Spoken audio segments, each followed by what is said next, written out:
Welcome to We Like D&D, the show where we talk about our favorite hobby, D&D, and TTRPGs in variety show style segments. I'm Kelly from the YouTube channel Power Word Spill, and I'm joined by one of my best friends and D-inspirations, Alec. Hey, how's it going? Alec, do you want to roll for introduction? Yeah, I'd love to.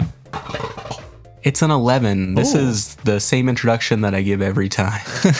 There's nothing special about it, but it's not a 9, it's an 11. It's just slightly better than average. Yeah.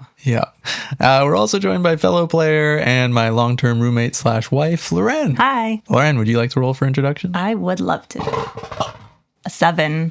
Ooh, I probably accidentally interrupt somebody while they're giving their introduction. Ooh, and I just come off a little bit rude. Yeah, I'm going to actually spend the rest of the party avoiding you. No, I'm your wife. Our first segment, as always, is Show and Tell. Show and Tell is where each of us bring in 2 items that catch our eye in the TTRPG world. Could be a rule system, could be a module or adventure, a class, could even be a concept. Something that caught our attention or is near and dear to our hearts. With that, who'd like to go first? I'll go first. I brought in either a teen drama superhero TTRPG Hell yeah. or 100 Taverns. Okay. Oh, What do you want to hear about first? What are you thinking, Loren? I think you know what I'm thinking. Say it. Teen drama, please. Hell yeah. I saw this and I was like, this is for Loren. I'm going to have to run this now. Yes. Masks: A New Generation is by Brendan Conway and Magpie Games. And it's a teen superhero drama TTRPG. Very cool. Love it. I'll just read you the little blurb because that's what I read and I thought our group would love this. Perfect. A giant robot is smashing down Main Street. Your best friend tried to kiss you. Your mom thinks your grades need work. Your mentor thinks your team is bringing you down. Oh, and your costume is ripped. No. The worst. Yeah, so I mean, I read that and I was absolutely sold and I bought it immediately. Nice. It's a Powered by the Apocalypse TTRPG, which means it's a 2d6 based system. It's pretty rules light. It's definitely more narrative focused. Means that there's I'm not really familiar with the Powered by the Apocalypse systems, but learning about this one a bit was very interesting. That in this one, and I don't know if this applies to all of them, but the GM never rolls. It's only the players. Oh. Which is kind of interesting. So then the players want to do something, they roll, and then the GM narrates based on that. Interesting. It's very simple as far as the mechanics of it. Basically, you have 7 moves you can do. Directly engage a threat, unleash your powers, defend someone, assess the situation, provoke someone, comfort or support someone, and pierce someone's mask. Interesting. Those are basically the only things that you roll for. Otherwise, everything else is it's very much in the rules right up top says if there's no uncertainty of the outcome, which is obviously good advice for any TTRPG, but especially in this one, if there's no uncertainty of the outcome, you just don't roll, you just do it. So you want to fly across the city. If you have a fly superpower, you just do it. You want to, for some reason, they use this as an example. If you wanted to some reason beat up an average civilian, you just do it. There's no way it doesn't happen. So yeah, I'm very interested to try it, and I think you guys would get a kick out of playing dramatic teen superheroes. Absolutely. I absolutely would. Throw out everything we're doing this first. Yeah. And it's based in Halcyon, the city, and it's a superhero city. So there are lots of superheroes in the city and different generations of superheroes, and you're cool. the next generation. Love that. And it's a game kind of all about exploring identity and who you're becoming, and that's very much encouraged is to discover yourself as a teen superhero. And I guess we're saying that the theme of masks is not only because they're superheroes, but also because it's about wearing social masks and identity. Right. So yeah, it's very, I'm very intrigued by it. Is that a movie like Sky High or something with superhero teens? Oh yeah, I'm sure. Yeah, they list a bunch of tonal references in the book. If you wanted to give your players some TV to watch in preparation, one of the things is Teen Titans and Ms. Marvel, and there's a bunch of other that I wasn't familiar with. But so there's it's kind of pulpy, fun, chaotic superhero style. Yeah. And it's a real genre of like subgenre of superheroes is like the idea that it's like a super society and like people are learning to become or come into their powers and whatnot. There's like a kind of a pulpy novel series early like called Superpowered about it's basically like a superhero university. Oh, cool. Yeah. Okay. This very much, I think, has the same vibe then. Yeah. And you have mentors in the older generation superheroes who are kind of have interest in the next generation and they're trying to mentor you, but you're trying to kind of also decide how you may want to be different than them. Right. It's very much a universe in which there's like villains that exist in the world and just are up to hijinks and you have to keep stopping them. So it's like, oh, whatever. Dr. Octavio is at it again, blowing up Main Street. This is the exact kind of stuff that I like playing. Like when we play D&D, I'm always wanting to make a character that is finding themselves and starting off in one point and then emotionally, socially, etc., winding up in another spot. So totally give me teen drama superheroes. Which is funny because like high school wasn't like a great time. No. I don't think anybody like after leaving high school was like, you know what, I would really love to re-explore high school, but I really love more teen angst. Yeah. But then for some reason we do. Yeah. We were talking about this last night actually. Alec came over and we had a sleepover last night. Right. And we were talking about Fantasy High on Dimension 20, and like every time a new season comes out I'm like, oh, we should do that. We should play like high school D&D. Yeah, so this is that, but a little different. The superheroes instead of like fantasy adventurers. Definitely. Yeah, and I was reading a bunch of posts on Reddit about people sharing their experiences with the system, and one of the kind of recurring ones that I saw was that it's really a great system and it's a lot of fun if you want to play exactly the tone that they are laying out. Right. But if you want to do anything else, it's not a versatile system. It's not like D&D, for example, where you could do, teen fantasy, you could do high fantasy, you could do like low magic, whatever you want tonally. This is very much the mechanics and all of the material is focused on that tone. So it's great if you want to play that tone, but it's not if you don't. Right. Yeah, and it's generally quite cheap on Drive-Thru RPG if you just want the PDFs. So it was an easy. The book is kind of long. The core rules like 280 pages. So, but I think that's a lot of story and world building stuff as well. Right, for Halcyon. Yeah. So it's not. I don't think you have to read the whole thing in order to play. I definitely would though.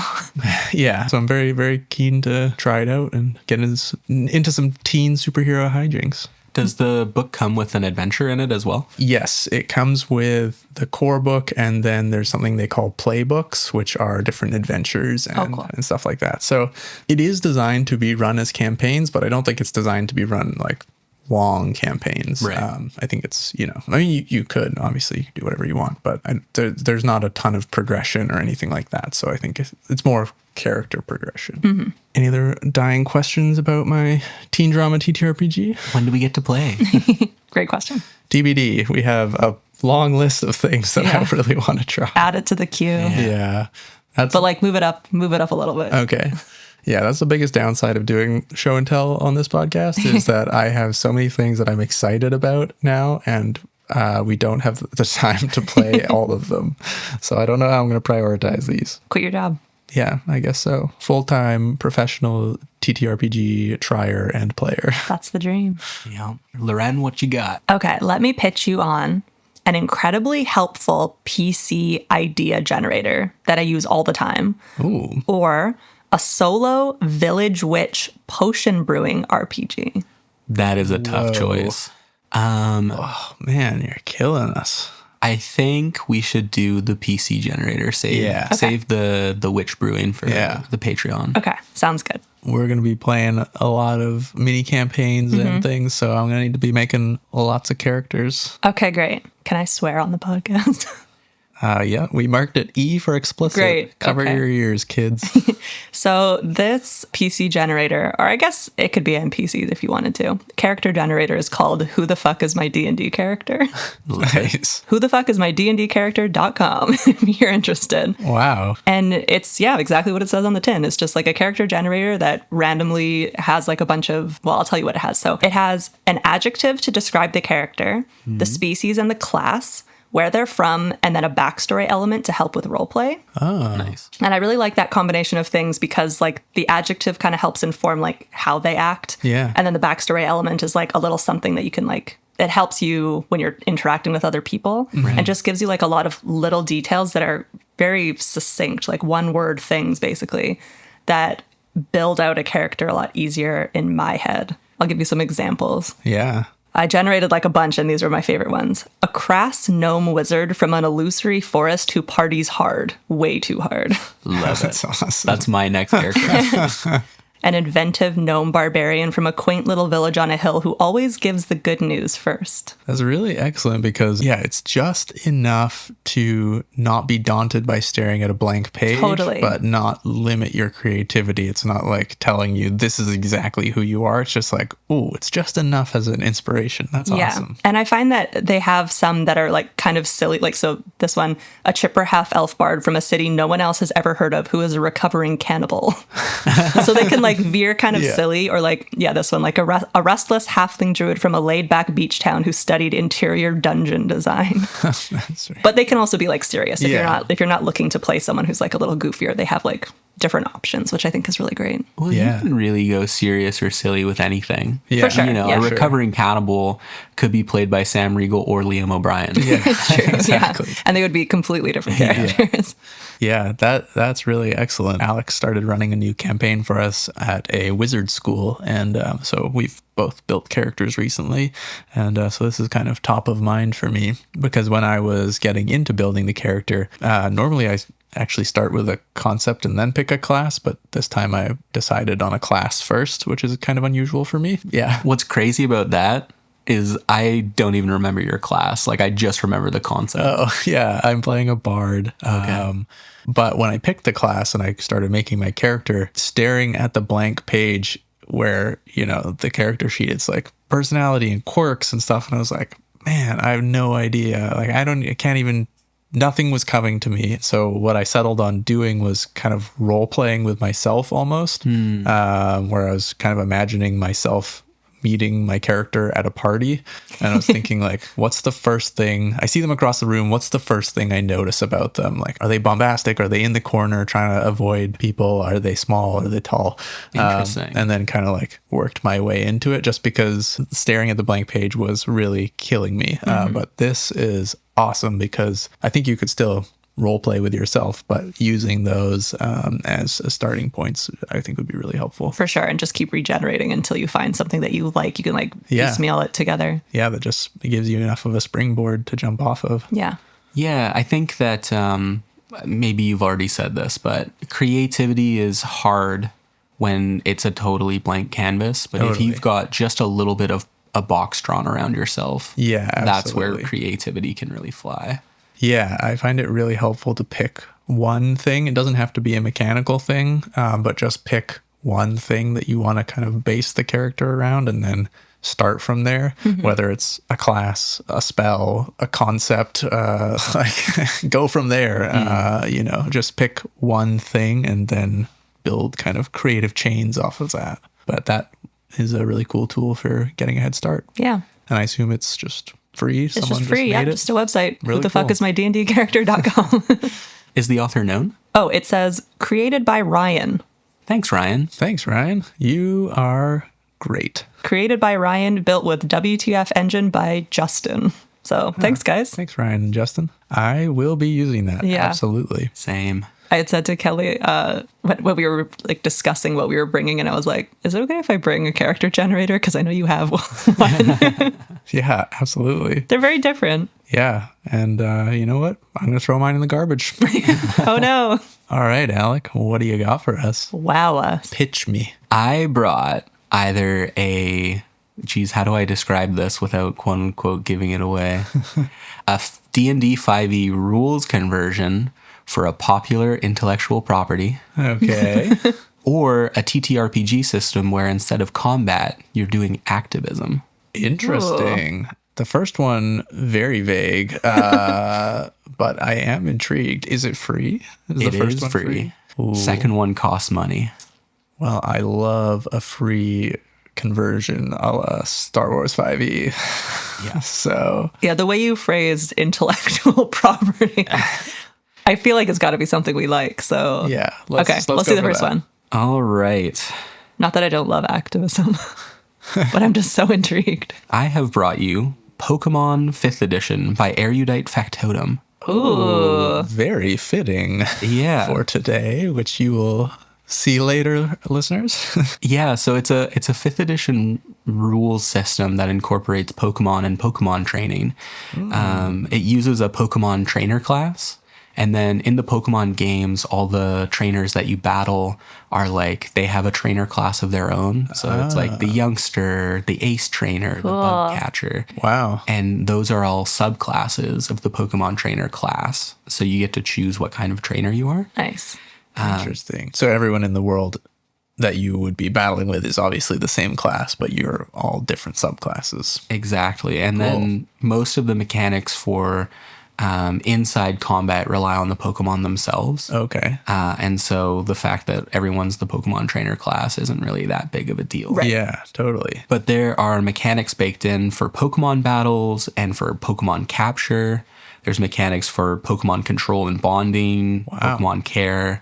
And then in the games, you can have up to 6 Pokemon in your party that like either follow you around or are in Pokeballs. Okay. And then beyond that, they're like off at Professor Oak's lab or whatever. They're in the PC. Cool. There's mechanics for that. You can like summon them like from the lab kind of Yeah, you have to go to a Pokemon Center to switch out your party. Cool. And what's interesting to me is the leveling system.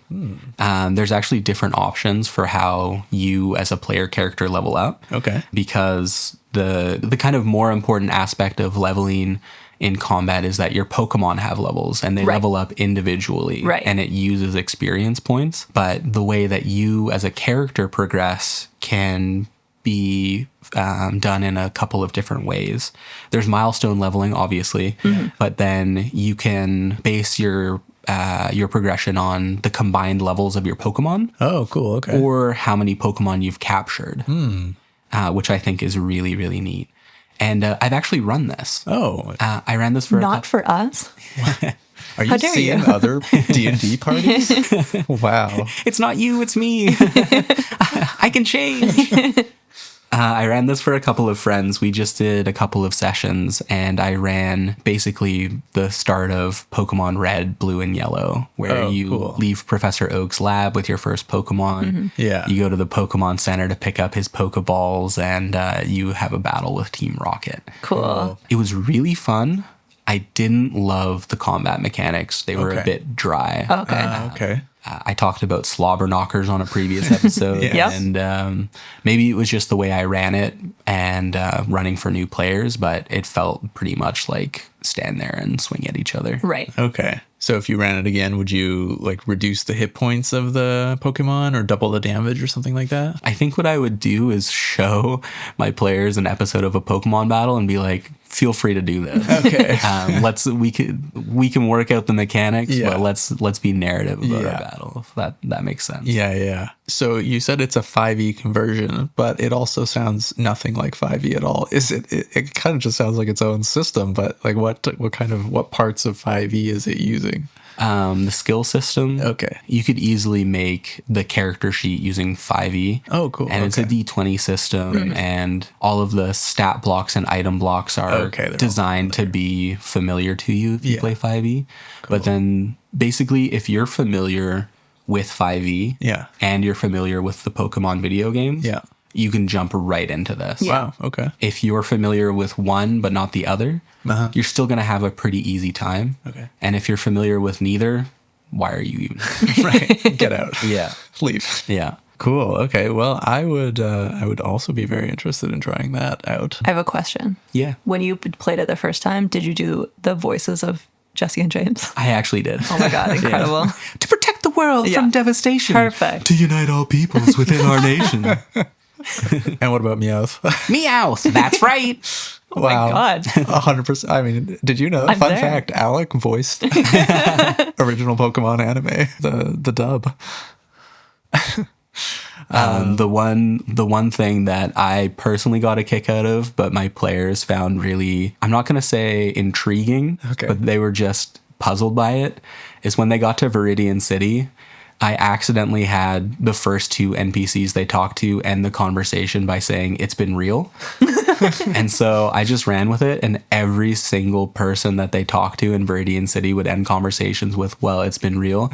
And they thought that there was like something going on. That's really funny. There's also a supplemental module called Pokédex 5e. Okay.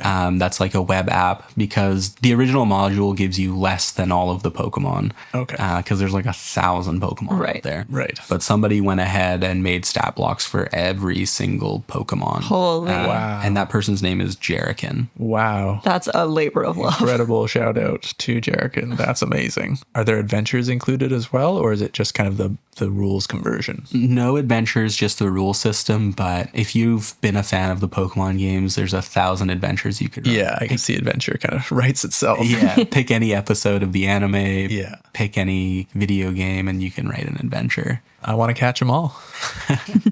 I don't know if we can say that on here. Okay, well, if you want to hear about 100 Taverns, a solo RPG about potion brewing, and a TTRPG system where instead of fighting, you're doing activism, you can check out the bonus episode, which is available on the Patreon, patreon.com/powerwordspell. We'll see you there.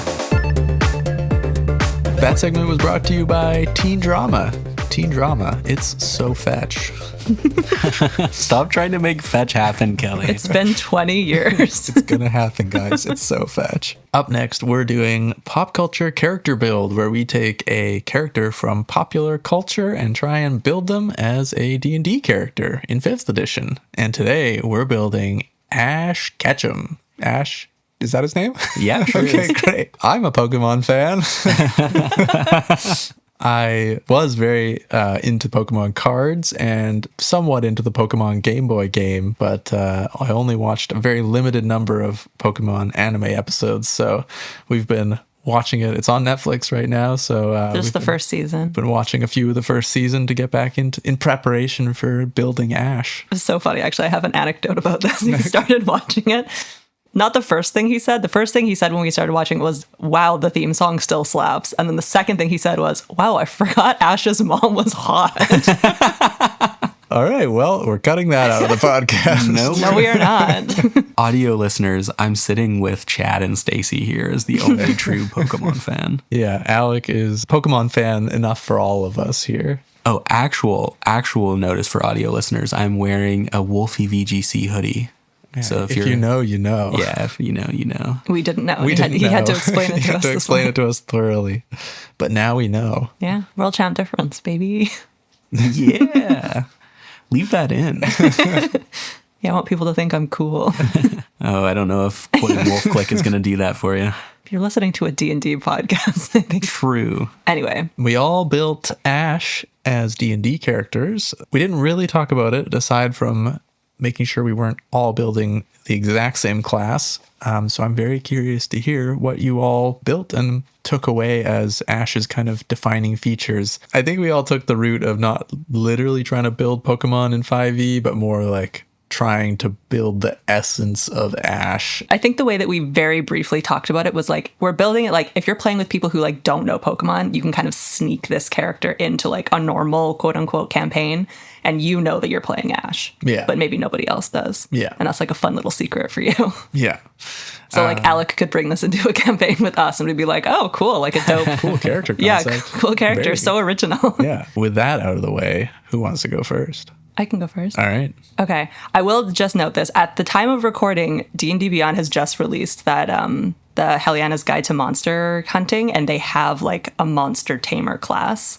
Oh.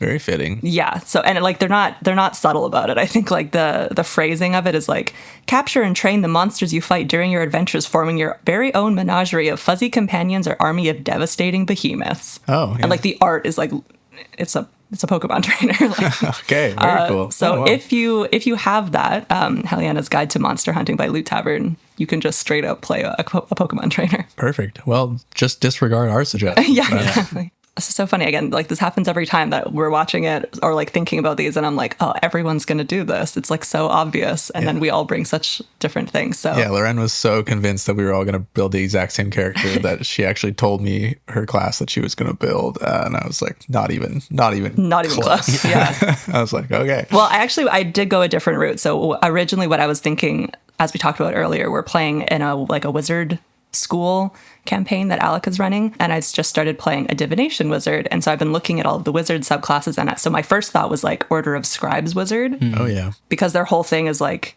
they want to learn every spell, yeah, and so it's like, which is very like gotta catch them all kind of a thing. What I went with was a Drake Warden Ranger, which is like more flavor, I think, than like practical effective. But anyway, so yeah, the Drake Warden Ranger, similar to my very first D&D character, which was a Beastmaster Ranger, and it felt kind of underpowered, but I really wanted the animal companion. Yeah, and I think Drake Warden is just like a little more specifically flavored, I guess, like probably like arguably a better version of the Beastmaster.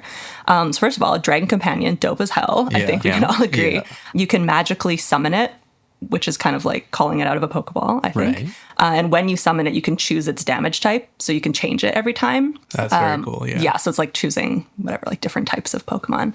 They'll vanish when they're reduced to 0 HP, but you could use a spell slot to resummon it kind of as many times as you want, but I guess you could, reflavor that as like summoning different Pokemon. Yeah. And at level ups, your companion also becomes more powerful, which is kind of like evolving, which I think is fun.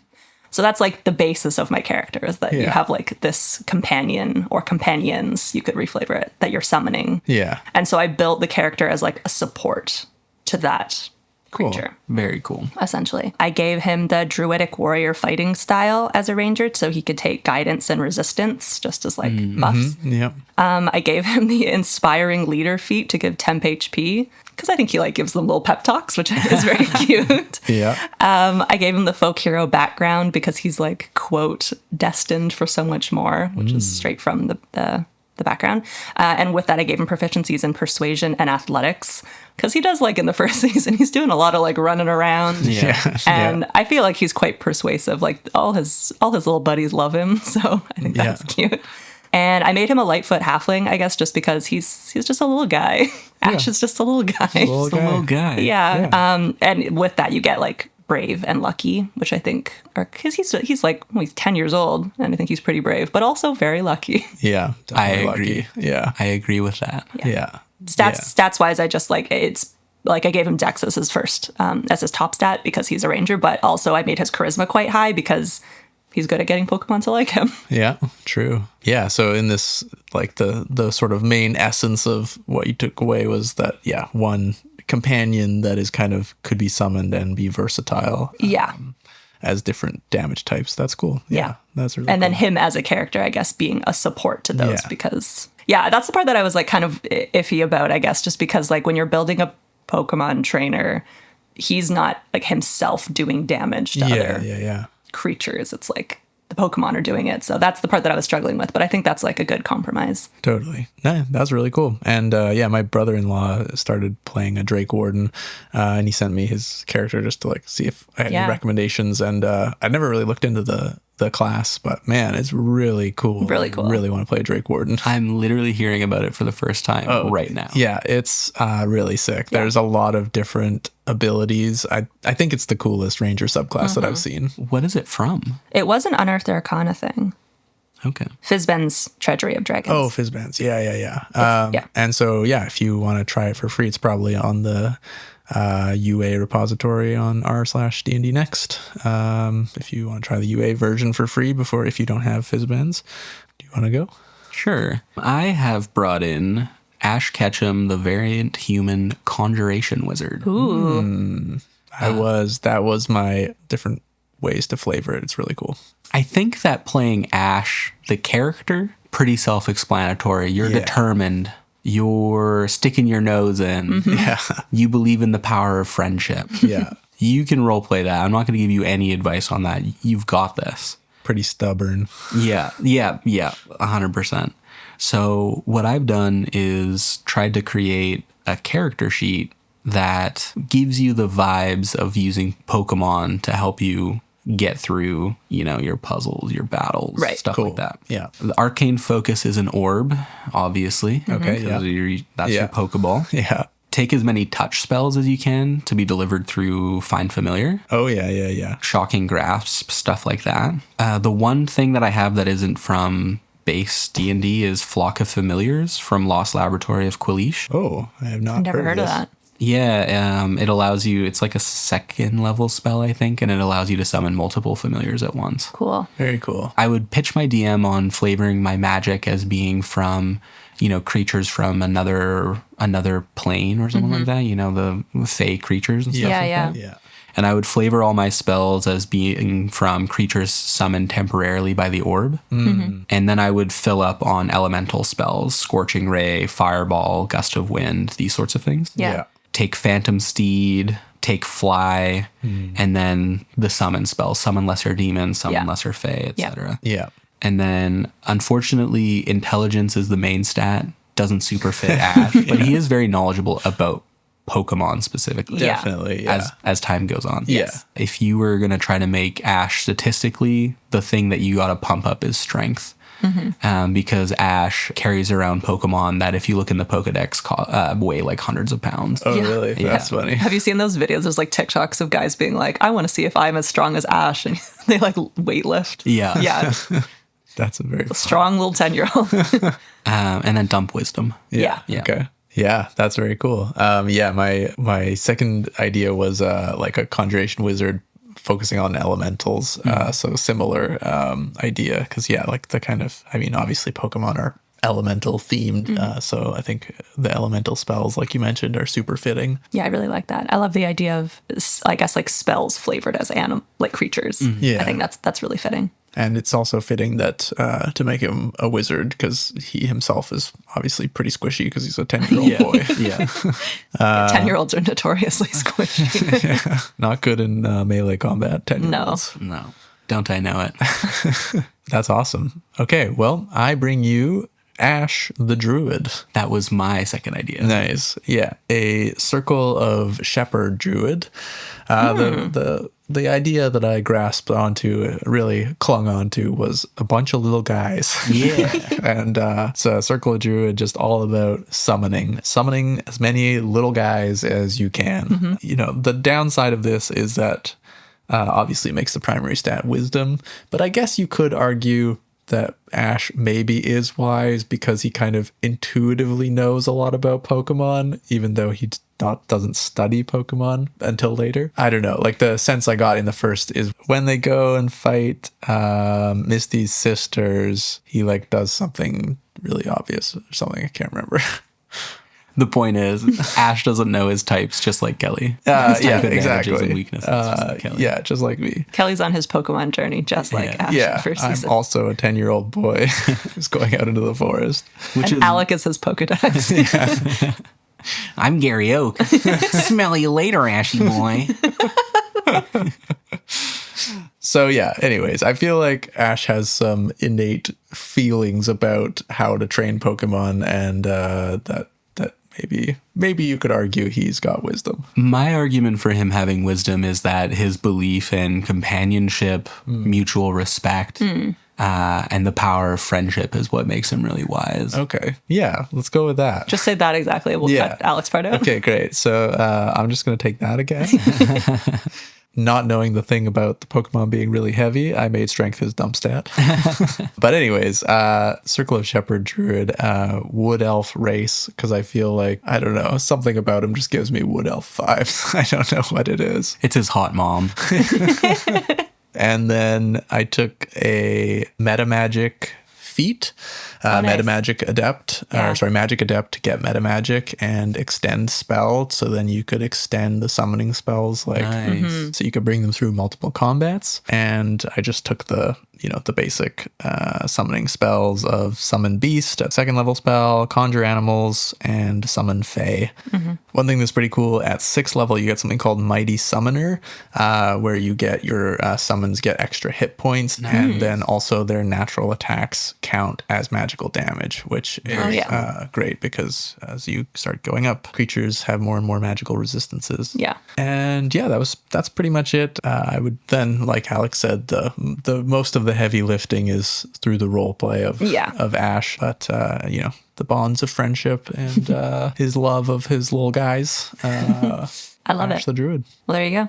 3 different ways to sneak Ash Ketchum into your next D&D adventure. Yeah. I dare you. I dare you to sneak Ash Ketchum into your next campaign and see if anyone notices. Yeah. Alex just whispered, Ketchum? Kelly, you're embarrassing us. I'm sorry. Oh, jeez. I have the Pokemon trading card game app and that's it. I think this is the best example so far of like, you can literally not sneak, but you can literally sneak any character. If you really love a character, just make a D&D character modeled after them. Totally. And once you, like, even if you pitch it to your players as like, I'm going to play Ash Ketchum. I want to flavor my spells. I want to summon creatures. I want to have a Drake familiar, whatever it is. As soon as you hit that table, it's going to be its own thing. Yeah, it's the jumping off point. So many voices in like Western animation, like the voice actors who are quite good at what they do. So many of their original voices start off as an impression of something else, and then it just takes on its own thing. Yeah. Yeah, totally. So I think this is like a cute little segment we do, but I think like it's a really good idea. Take something you love and just put it into D&D. Yeah, and it gives you, if you don't want to use who the fuck is my D&D character.com, you can use any character that you like as your jumping off point. Definitely. And just kind of boil down what's the essence of that character to you. In more abstract terms, what is that character? And then you just pick some classes and features that you feel represents that. And like Alex said, it'll morph along the way into something really cool and original. And if anybody asks, hey, are you playing Ash? You just deny. Yeah. Take it to the grave. No, you're playing Ash. Yeah. No. What's Ash? I've never seen Pokemon. Ash Ketchum? Never heard of him. From Pokemon? I love that you yes-ended that. Well, if I can't make fun of myself, what am I going to make fun of? That segment was brought to you by Pokeballs. Pokeballs, don't forget, they deserve a little attention too. All right, now say that again with a straight face. I can't. And now it's time for a new segment we're calling Bed, Banish, Betroth. Basically a fantasy-flavored kiss, marry, kill. I'll read out a trio of things, famous D&D characters, adventures, monsters, and we'll decide which ones we like, which ones we'd love, and which ones we'd send to the Water Davian guillotine. Whoa. Dang. First up, adventures. We've got Curse of Strahd, Storm King's Thunder, and Tomb of Annihilation. Okay. 3 that we have either played or attempted to play. I'll go first. I'm going to bed Storm King's Betroth, Strahd, and Banish Tomb of Annihilation. Tomb of Annihilation was just a little bit too crunchy for us. We tried. We didn't really try that hard, but we tried a little bit. I really enjoyed what we played of Strahd, and Storm King's was pretty good. There was some stuff that I wasn't super happy with, but just like the villain involvement, I felt like the villain wasn't as involved, whereas Strahd is from the get-go. You know who the villain is. You're working the whole campaign towards defeating it, and so then when that confrontation happens, it's really earned. Whereas the villain in, spoilers, Storm King's Thunder is kind of a twist reveal, and it's like someone you were allied with or at least didn't suspect, and then it's kind of revealed at the end that they were the bad guy all along, and then it doesn't feel as like epic of a confrontation. Totally. Yeah, there's not a build up to it. You've really swayed me. Okay. I had a different, I'll share what I was going to share, but I think you've swayed me. I was also going to banish Tomb of Annihilation for very similar reasons. I think that You know what? I'm going to change everything that I was just thinking. Oh my gosh. Wow. I'm going to approach this real objectively. Yeah. I am going to banish Storm King's Thunder, Oh. bed Tomb of Annihilation, and I'm going to betroth Curse of Strahd as well. Okay. Tell me why. The subjective side of me was actually going to betroth Storm King's Thunder, Oh, okay. even though I've now decided to banish it. Okay.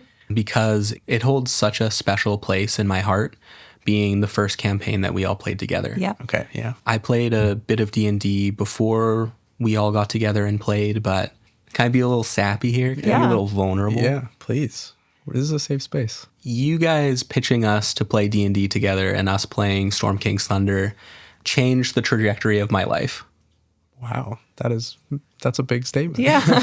That's very nice. I think our lives would be different if we weren't playing D&D together. Totally. Yeah. Like vastly different. Definitely. And so Storm King's Thunder holds a very near and dear place to my heart. However, we're talking about objective facts. Yeah. Yeah. And Storm King's Thunder is a great campaign. I think it has a lot of the flaws that you already shared. I love the Sword Coast, Yeah. Me too. but it is kind of bread and butter. Yeah. So banishing Storm King's Thunder. We're betting Tomb of Annihilation Okay. because in a similar way to Storm King's Thunder holding a near and dear place to my heart, I think Tomb of Annihilation is just one of those absolute classics. Yeah. Tomb of Annihilation represents such a classic era of D&D. If it wasn't for adventures that Tomb of Annihilation is the successor to, we wouldn't be playing D&D like we're playing now. And so you gotta give some respect to the name. True. And so it needs a special shout out for what it is. Yeah. Not my cup of tea, but it's just so important to, in my mind, to the kind of the D&D lexicon. Yeah. So you're gonna treat it right for one night. Yeah, treat it right for one night for sure. Hit it and quit it. I'm also going to betroth, because you betrothed Curse of Strahd. Yeah. I'm going to also betroth Curse of Strahd for a couple of reasons. The first being that you can just keep coming back. Yeah. Come back for more. Yeah. There is a number of things that are different Yeah. each time you run Strahd. I don't know if you know this. No. The locations of certain items that are important that the party could come across to help them in their fight can be placed on different places in the map, Whoa. Okay. which means that although you would get the gist of it if you played it twice, you can actually have a different adventure every time. Oh, that's really cool. I didn't know that. I didn't know that either. One of the other reasons why I want to betroth Curse of Strahd is actually a module that is a companion piece to the Strahd campaign, which is called She is the Ancient, Okay. which is written by Beth the Bard. Oh. And it is first and foremost, it's a gender bent Strahd. But there are a lot of changes to the characters and the setting that I think are really, really amazing. Oh, cool. If you're considering running Strahd, I highly recommend checking out She is the Ancient by Beth the Bard. And that's what you ran for us, right? Yeah, I can never run totally off a book.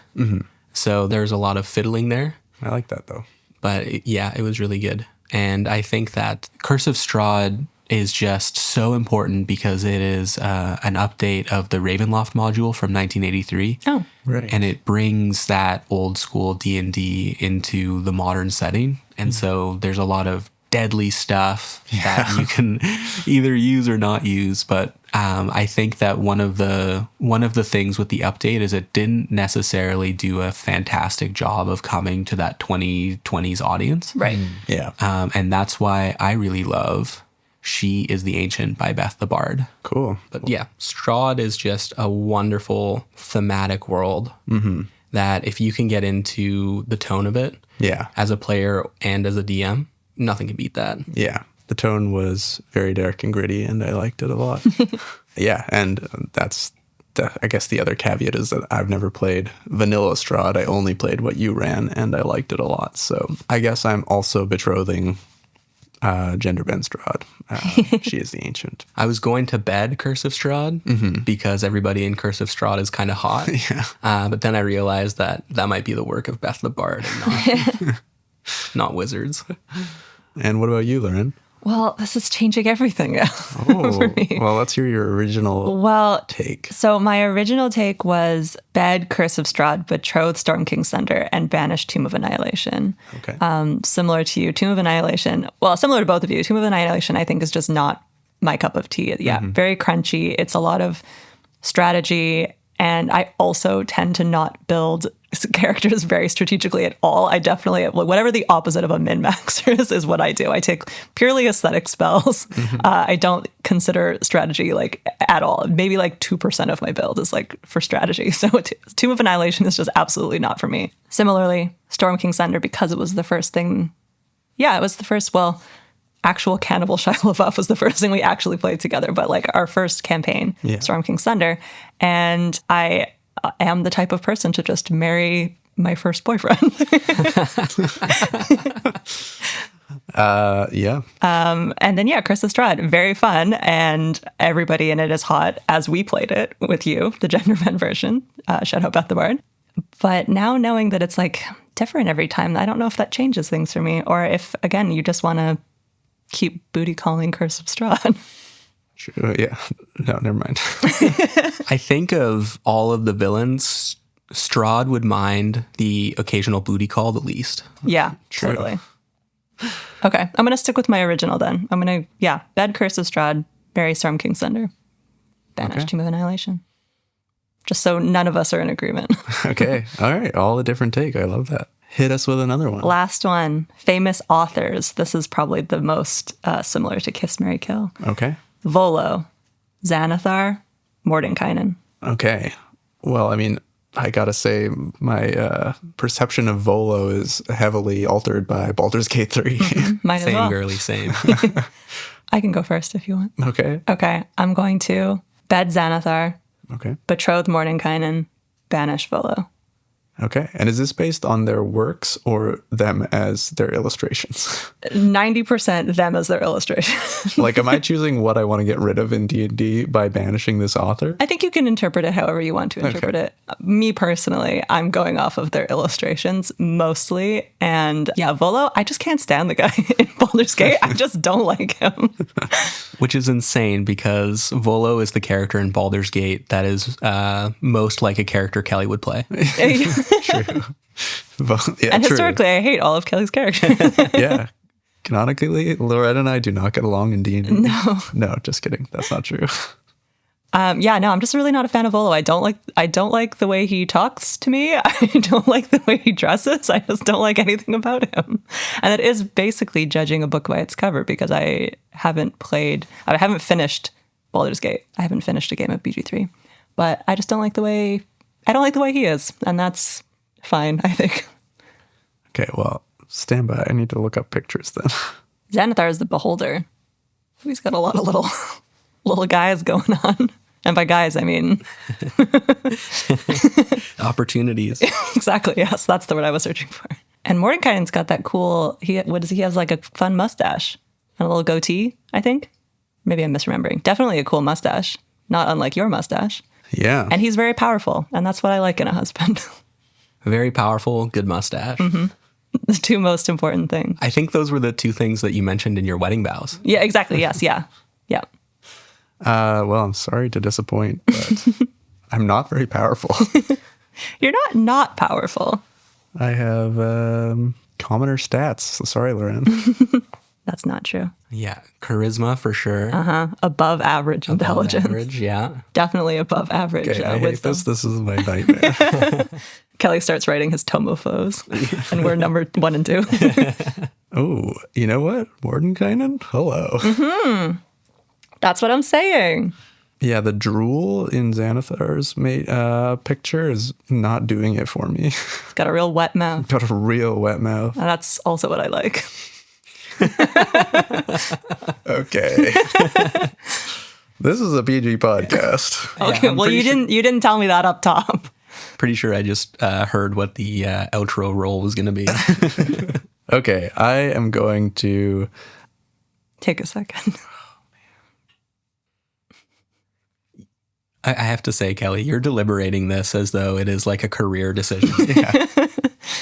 Yeah, I'm putting this on record on the internet. And the internet is forever. So I think I'm going to, I'm also going to banish Volo because of my influence of Baldur's Gate. And I'm going to bed Mordenkainen and betroth Xanathar.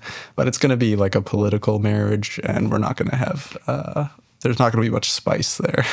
You know, most political marriages start that way, but, you know, once you've been together for a while, a love develops. Okay. That's what I've read in books. Okay. Well, we'll see. We'll see about that. Did you officially give your answer? I did not. Okay. No, I've just been commenting on you sickos.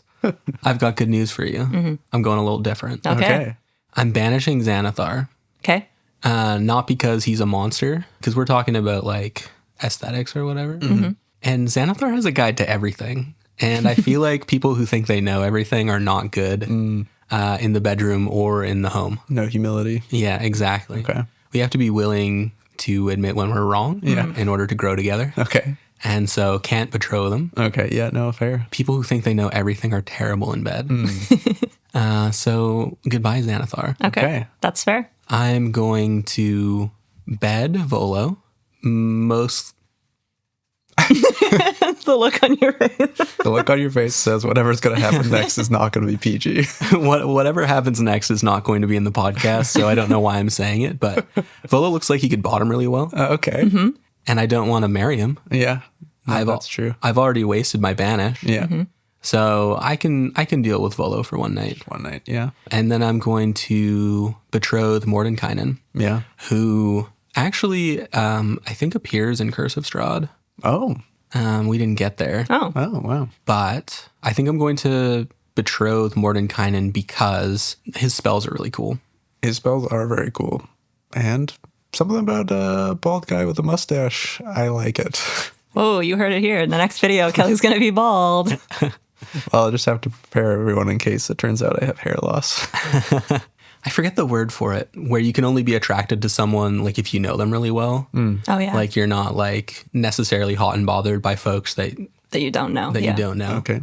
I'm like 60% that. Okay. And I just feel like Mordenkainen would really win my heart. Yeah.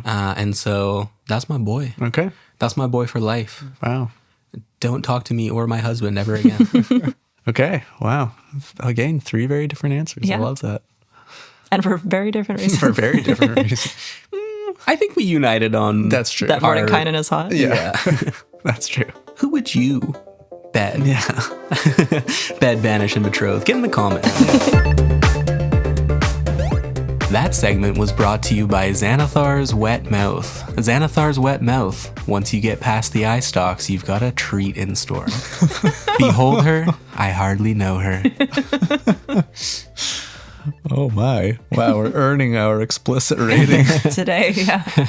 This next segment is a little game of our own devising called 2 DMs, 1 Player, where Kelly and I take turns at 1-minute intervals DMing for Loren. But there's a little twist. There is a secret word that Loren doesn't know that we roll on a table. And our goal is to get her to say that word as many times as possible. If Loren says the word while you're DMing, you get 1 point. But if you say any form of the secret word as the DM, that's a -2 penalty. All right. Lauren's going to take off her headphones and we're going to roll on the secret word table. Bye. Would you like to do the honors, Alec? Sure would. It's a 6. The word is candle. All right. Okay, we need to bring Loren back and then roll to see who's going first. High roll goes first. High roll goes first. 10. Right in the middle. That's where I like to be. 8. Alex going first. But before we begin, Loren, tell us about your character. Who are they and what are they doing? My character is named Caitlin, and she is a satyr druid. And she is going for a walk in the woods because she heard that there was a little patch of wildflowers nearby, and she is really interested in checking that out. All right. Interesting. Caitlin the Satyr Druid looking for wildflowers. 60 seconds on the clock. 3, 2, 1. Caitlin, you are walking at the edge of the woods. You've been told that there is a patch of beautiful wildflowers somewhere just off the beaten path, and you've decided that you're going to go find them. Couple of questions. It's around afternoon time. What is your character wearing, and what is she bringing with her? She is probably just wearing a flower crown. She's in the middle of the woods. There's not a lot of people around. She has fur. She's not like worried about too much else. And I think she's probably carrying like a little picnic basket. She's not going to pick the flowers. She just wants to look at them. All right. And so you take your first steps into the forest. It's beautiful. It's serene. The birds are singing. You can hear the scurrying of small animals. But you hear something else as well. Go ahead and make me a perception check. 1. You hear it, but you can't identify it. It's kind of like a gentle kind of like, ooh. That sounds weird. Yeah, the sun is setting. It's getting darker as you are sort of getting into the forest. You realize that you're going to be quickly in darkness in the forest as you go looking for these wildflowers. And there's a bit of a spooky sound in the distance. What do you do? I probably cast... Do druids have light or something? Probably, right? I cast light or some form of... Yeah, sweet. Yeah, you cast the light cantrip and you light up. You feel safe in your little bubble.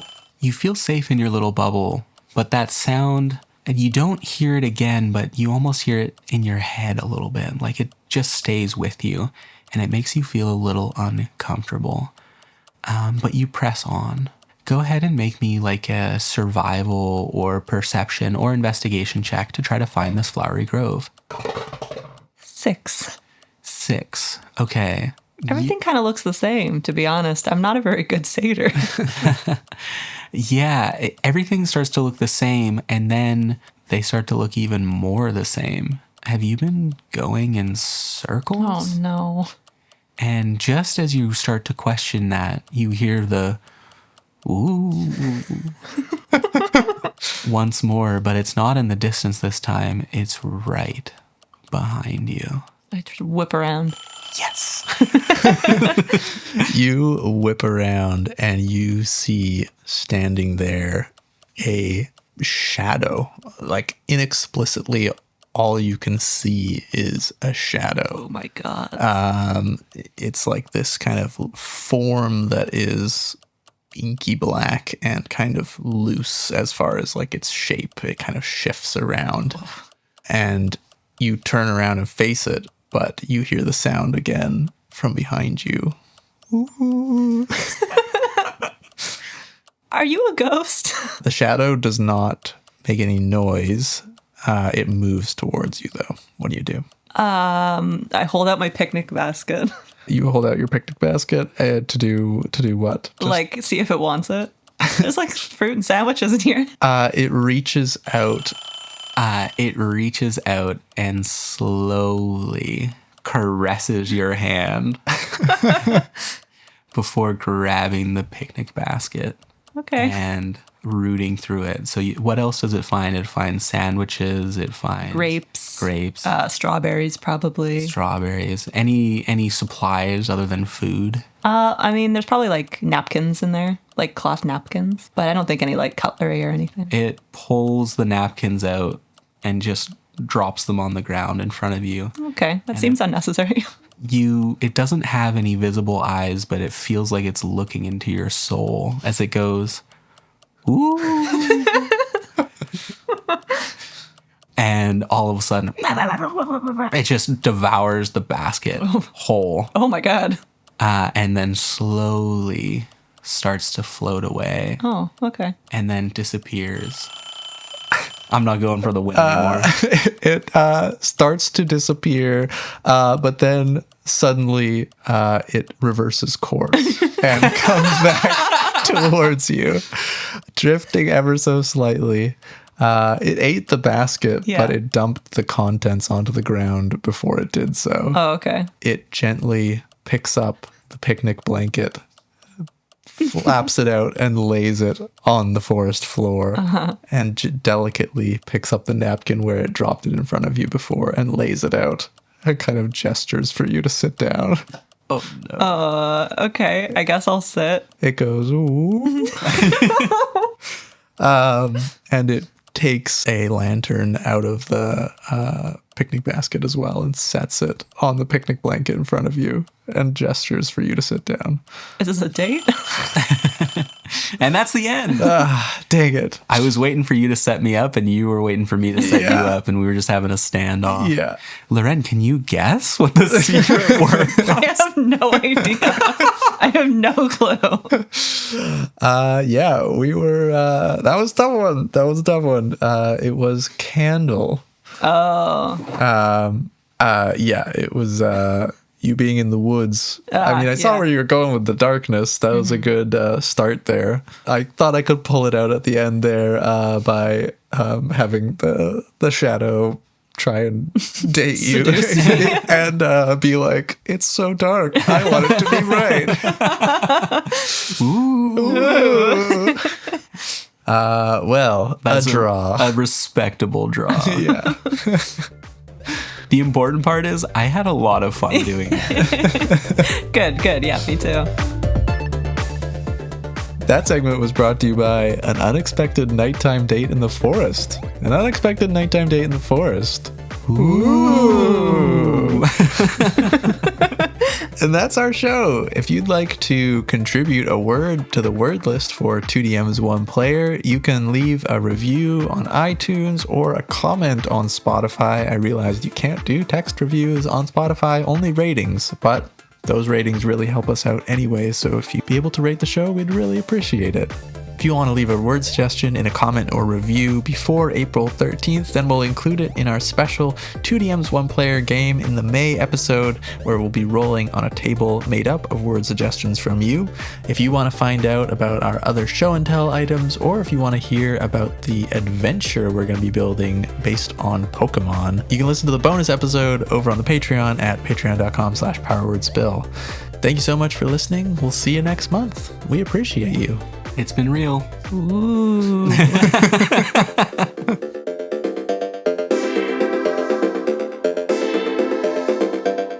That segment was brought to you by Slobber Knockers. Slobber Knockers. They're, didn't know